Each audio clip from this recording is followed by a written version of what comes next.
갑자기 내게 나타나줘. Good morning po, lunes na naman po ngayon, araw ng lunes, unang araw ng isang linggo.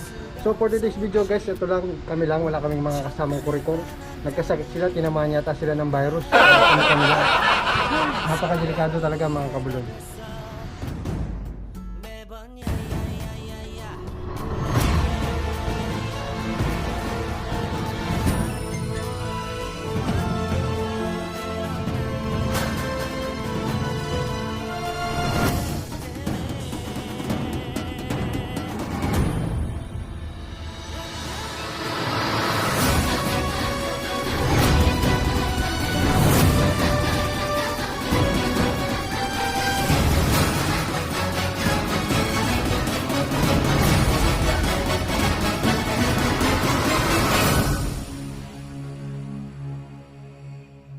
Kung mapapansin nyo mga kabulol, kami lang, wala kaming ibang kasama. Oh darling, you would like to say good morning to our viewers? Hello, good morning.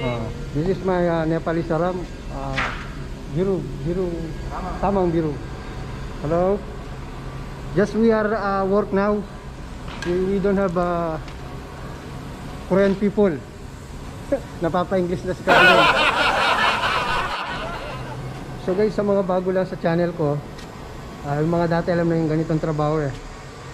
In 10 years, ito yung klase ng trabaho ko rito. Nagmamoldi kami. Sa loob ng 10 taon, gumagawa kami ng water pump, aluminum, copper, at binubuhusan namin. Kaya po yung ganitong trabaho, binasagan po dito sa South Korea na 3D job. Talagang dirty, difficult, at dangerous. Yung iba, dinadagdagan pa nila ng isang letter D, deadly, nakakamatay, which is delikado nga naman talaga. Yung trabaho ko rito, wala kami ginagamit na talagang heavy equipment like press machine, drill, yung may sensor. Wala kaming ginagamit na gano'n kasi delikado yung mga kabulol. Marami ng mga ibang lahi o foreign countries na kagaya namin dito na ganito yung trabaho na napapahamak dahil sa trabahong gano'n. Kaya marami ang maayaw. Mas gusto ko na dito kahit pagod, at least tansyado mo yung galaw mo, mano-mano, walang makina, mahirap magtiwala sa mga makina. Kaya ingat-ingat sa mga kapatid, kaibigan natin, kababayan natin na ganun yung trabaho, lalo-lalo sa mga press machine. Maraming napuputulan ng kamay mga kabulol, wag naman sana. So ito, dalawa kami, siya din, pinagmoldi siya. Ako rin naman, ito yung mga iba nating viewers dyan, alam na yung trabaho ko. So papakita ko lang sa inyo na wala kaming kasamang kurikong gaano kasaya. Kasi pag nandiyan sila, palagi sila mga kabulol. Yung bang tama ang ginagawa mo, sinisita ka para lang masabing nagtatrabaho sila. Nagtatrabaho nga sila sa pagsita sa amin. Joke lang po mga kabulol. So mga kabulol, hindi po biro yung mga kasama namin kurikong dahil lagi silang bumabiyahe araw-araw, umuwi sa kanilang bahay, siguro tinamaan sila ng virus.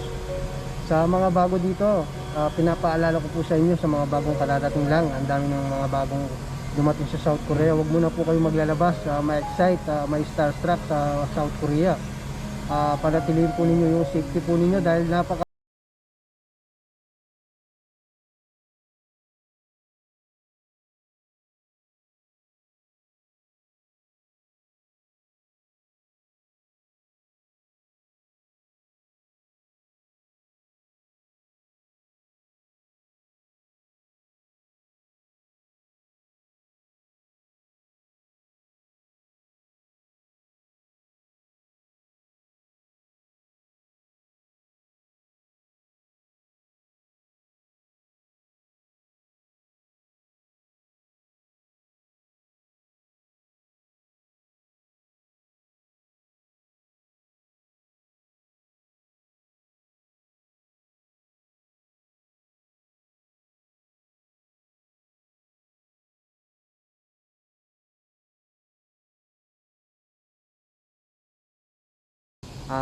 pabahay, which is kung gano'n na nangyari naman konting diferensya lang naman magpa-ubaya na tayo mga kabulol, kasi sa una lang yan baka malay natin sinusubukan lang tayo ng mga employer natin kung gaano ka yung ano natin, kasi kinakapapa nila, hindi pa natin nakilala yung bawat isa, kasi hindi mo malalaman ang tunay na ugali ng isang tao kung hindi kayo magkakasama sa isang bubong, di ba? So, parang ganito na rin sa factory, sa una lang yan, kasi kagaya ng sabi ko, sa una lagi ang kahirapan. Kaya konting tiis lang, konting tiyaga. Mag-invest muna tayo. Ibig ko sabihin ay mag-invest ka muna ng kasipagan. Pakita muna na deserving ka sa dinidemand mo pagka ganun. Bago ka mag-demand, dapat ipakita muna sa kanila na deserving ka sa bagay na hinihingi mo. So yun lang may advice ko. Ang Koreano pagdating sa trabaho, talagang trabaho sila.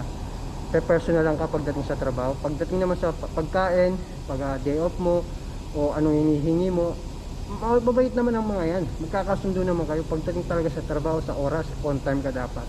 Actually kahit saan naman pong bansa. Muna po yung oras na to para i-shoutout ko po ang ating mga solid kabulol viewers dyan na si William Gomera. Idol, content mo kung magkano magagastos at kung tigmo magkano sakto naman sa mga bilihan dyan, idol, para sa mga gusto mag-Korea. At pa-shoutout na din lagi, idol. Shoutout William Gomera, special shoutout po sa iyo. Kay Jarod Ibabaw, pa-shoutout Lods. Shoutout din po sa inyo Sir Jarod Ibabaw. At syempre si Dex Barnes TV. Sir Christoph, aspiring applicant in Socor. FB mo sir para makontak kita dyan kasi tanong tungkol sa pag-apply. Vlogger din po ako. Shoutout sa iyo Sir Dex Barnes TV. Tsaka na rin po kay Sir Bro Chief TV, nasa Korea po yan, vlogger din po yan. Marami rin po kayong matututunan sa kanya mga kabulos, sa mga hindi pa nakakakilala sa kanya. Yan po si Sir Bro Chief TV. Tsaka na rin kay Ma'am Joy Gardiano. Hello Sir Christoph TV Kablol, good day, ingat po kayo palagi and God bless. EPS aspirant here, sana makapasa po sa exam KLT 18 po. May pagkakataon keep safe. Maraming salamat po Mama Joy Gardiano. Tsaka kay Princess, very well said po. Reality talaga ang sabi sa ating latest vlog na ginawa, yung latest video. At siyempre po ito, bagong-bago po si Mama Nora Panagas. New subscribers po at unang video mo ito na napanood ko at humanga na agad ako sa iyo kabayan watching from Kuwait. Maraming salamat po sa mga kababayan natin dyan. Shoutout po sa bansang Kuwait. Ingat po kayo lagi, stay safe. At kay Ma'am Nora Panagas, shoutout po sa inyo ma'am, stay safe. Prevention. Kaya lagi po kayo magsuot ng mask, mag-ingat po kayo mga kabulol. So, magtatrabaho lang muna po kami mga kabulol, station lang po kayo, dyan lang po kayo ha. Samahan niyo po kami dalawa ng kasama ko.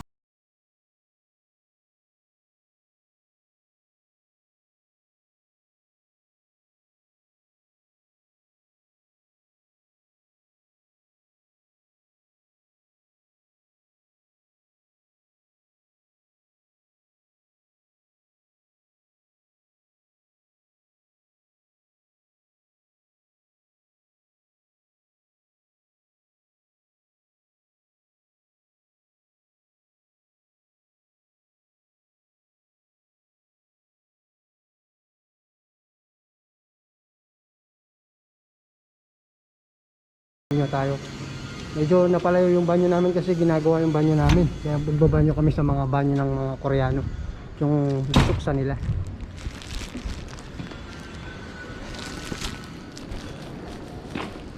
So yung banyo yung ginagawa nila. Ganda oh.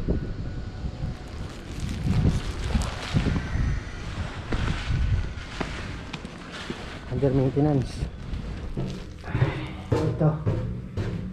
Ito yung bahay ng mga prekong, mga Koreanong kasama namin na natutulog. Hiwalay. Siyempre maganda yung sa kanila. Yan ang kwarto nila. Kwarto ng mga prekong.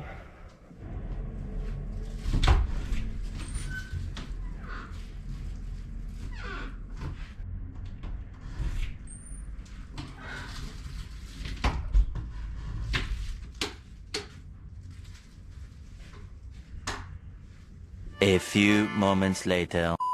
So guys, natapos na natin bali yung ginagawa natin doon na maliit. Ngayon ito naman yung gagawin natin guys. Sobrang laki. Yan.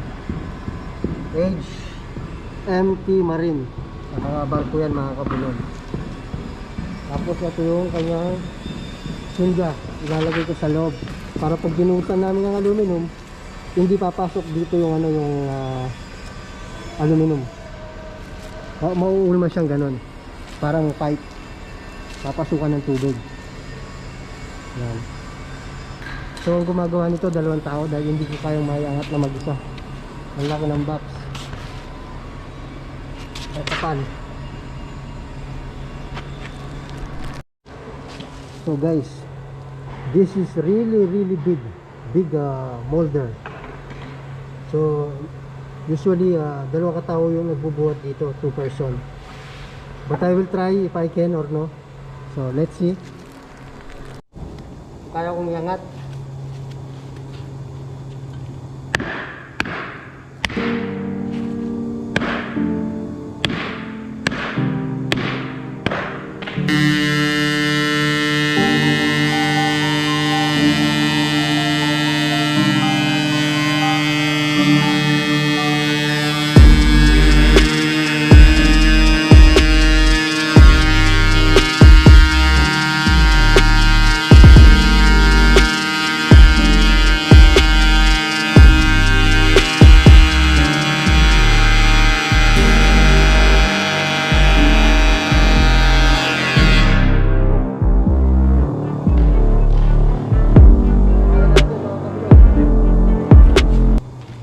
Nakaya natin pero pag madaming gawa, mahirap to, masakit na sa likod.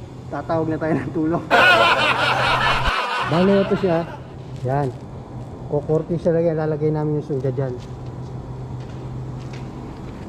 Oh, I can make one dyan, darling. See? I told you. Just try. Already finished here. See? Ito, ilalagay ko to dito. Yan. Ito, ilalagay ko dyan.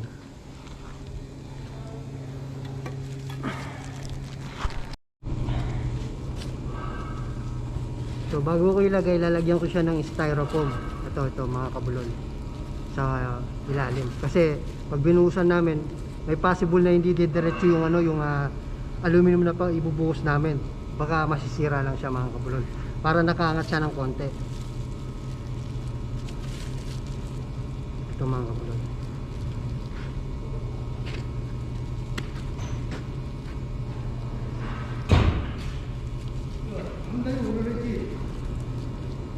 네. 아니 사장님 오라 그래요. 만다리. 만다리.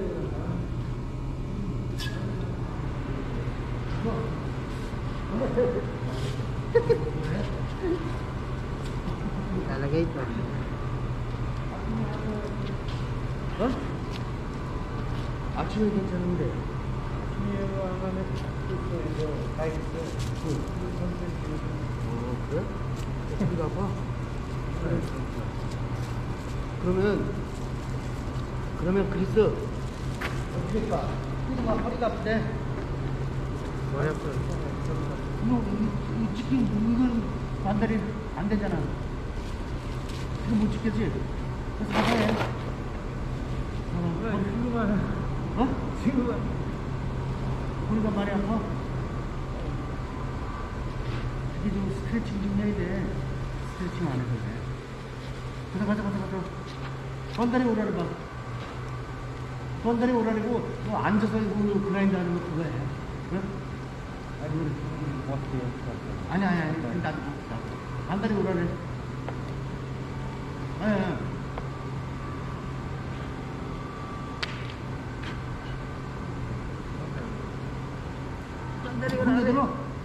Bandari urare. Ande. Just sample yan dito. 번! Ganito kanya. Just for video. Kasama ko, masakit daw yung likod niya. Yung gumagawa nito na kasama ko kaninang umaga na Nepal. So dapat ito yung gagawin ko pero pinatigil ng amo ko, bukas na lang daw to kasi tawag dito, masakit yung likod ng kasama ko. Magpuputo na lang daw siya, mag-grind. Tunay nga naman napakabigat mga kabulol ng trabaho namin. At yung ginagawa niya, yung mga sindya. So tatapusin ko yung ginawa niya. Ayan siya. Yung kasama ko kanina na sabi niya masakit daw yung likod niya. Yan. So mamaya na lang po, standby lang po kayo at magtatrabaho muna tayo. Bulol na naman si kabulol. 2 hours later. So bali mga kabulol, yung nagawa namin na molde. So ito yung pinagputulan. Yan.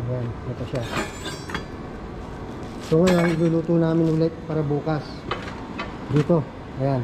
Yung kasama ko, lalagyan niya lang ng powder ng isang pula at isang red. Ewan ko kung ano. ano niyan, tawag sa kanila niyan, toasted powder ang tawag namin dyan. So ilalagay namin, itatakpan, tapos itataasan ng temperature dun para bukas magbubuhos kami ng tanso. Ito yung sira na sinasabi ko sa inyo mga kabulol. Ito siya. Yan, ito yung binuhos namin, hindi siya dumiretso. So may nalaglag na lupa kaya kulang siya. Ayan siya. So bali puputulin dito, grinder dito, tsaka dito. Ito lang yung kukunin nila. So ito guys, nilalagay na ng kasama kong napal. On, continue, hot. Nakaso siya. Ayun, so nilalim. Lulutuin para bukas. Nilalagay mo. Tugo? Yes. Ohoy. Continue, juicy mo. Napaso siya. Wajib mo ano Yeah. yan? Ano? Just 450. 450. What's up mga kablal? Ito, kakaut lang namin. So ito, ang hirap magtrabaho ng kami lang. Wala kasi yung mga kasama namin mga kurkong, mga Koreano. Pero yun, masarap magtrabaho dahil hindi kayo stress. Kasi nga, lagi silang nagutos, lagi naninita. Pero yun nga lang, yung kaakibat nun is kami lang gumawa ng trabaho nila. Kaya sa mga papunta na rito, talaga seryoso yung pandemic dito. Yung Omicron talaga, laganap yung ano. Dahil dala yan ng hangin, hindi na sa ano sa tawag dito yung contact tracing, yung hawakan mo yung tao, maahawakan ka, hindi na. Minsan airborne na yung tinatawag nila. Talagang seryoso yung pagdami ng paglobo ng cases nila rito. Kaya yung dalawa naming mga kasamang kurikong nahawaan na yata at nagkaroon na rin nata sila. So patayin muna natin yung compressor mga kablo. Yeah.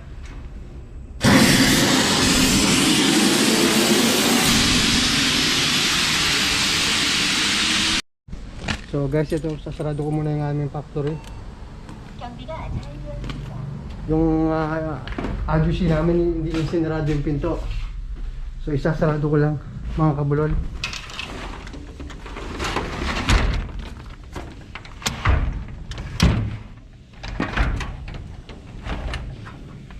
Tapos yan, maliligo na tayo. So yan guys, akit na ako dito sa aming gisuksa, hindi pala sa amin, sa mga kurkong na mga kasama namin. So guys, inuulit ko, sinyer ko po yung video to para patunayan at pakita sa mga kababayan natin na talagang napakahirap din ang sitwasyon namin dito. Lalo na sa mga bago na first timer nila na makatungtong na South Korea. Baka hindi sila naniniwala na mga virus dito, ang Omicron dito, lumulobo ang cases. So at the same time, mabigyan natin sila ng yan, para aware din sila. So yan mga kabulol, hanggang dito na lang yung video natin, yung vlog natin. So magkita-kita tayo muli sa susunod kong gagawin video. Maraming salamat sa mga patuloy na sumatangkilik sa ating mga munting video. Sana huwag kayong magsawa guys. So sa mga hindi pa nakakapag-subscribe sa ating channel, huwag niyo pong kalimutan i-like, i-hit yung bell button at siyempre pindit yung subscribe para ma-notify po kayo sa mga bagong videos na na-upload natin. So hanggang sa muli, magkita-kita tayo muli sa ating gagawin video. Annyeonghaseyo.